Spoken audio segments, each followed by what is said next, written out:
چې الله راوستلي یو د فتح که قصرونو ته الله راورسولو نعمتونه هغه چې وچه ډوډۍ به م خوړله نن قسمه قسم ډوډۍ راته هغه چې په پښو باندې به مو ورځې ورځې مزلونه کول یا به په موټر ګاټونو په موټرسایکلونو باندې به ګرځېدلو او د شپې به د ملا د درد نه خوب نه راتلو نن کروزین موټر قسمه قسم نرم ګرم موټر دا مو تر پښو لاندې دي او چې د ډرون د اواز او د جیټ طیارو د هلیکوپټرو د اوازونو د وجې نه به خوب به مو نه شوی کولی ته ونو لاندې په پټیو په باغونو کې به ویده کېدلو په جوماتونو کې حتی چا ځای نه راکولو هغه خوف په امن باندې بدل شو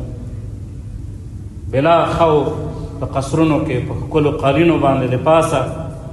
په لوی مجللو ځایونو کې چې نور راته جوړ کړي په هغې کې اوسېږو خو د خپل ژوند طرف ته متوجه شي چې په ژوند کې مو څومره فرق راغلی دا د امتحان دپاره دی الله رب العزت فرمایي عسى ربكم ان يهلك عدوكم ويستخلفكم في الارض فينظر كيف تعملون ورونو دا ډېر د خطر آیت دی ورونو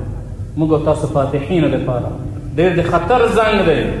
الله رب العزت فرمایي ډېر زر ده چې الله رب العزت ستاسو دښمن هلاک کړي ستاسو دښمن به الله مغلوبه کړي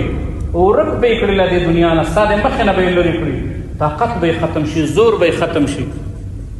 ویستخلفکم فی الارض بیا به تا الله رب العزت په دې ځمکه باندې حاکم وګرځوي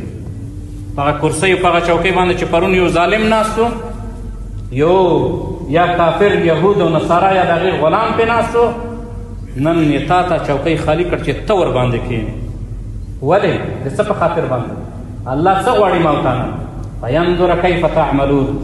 د دې په خاطر باندې چې وګورې چې ته څه کوې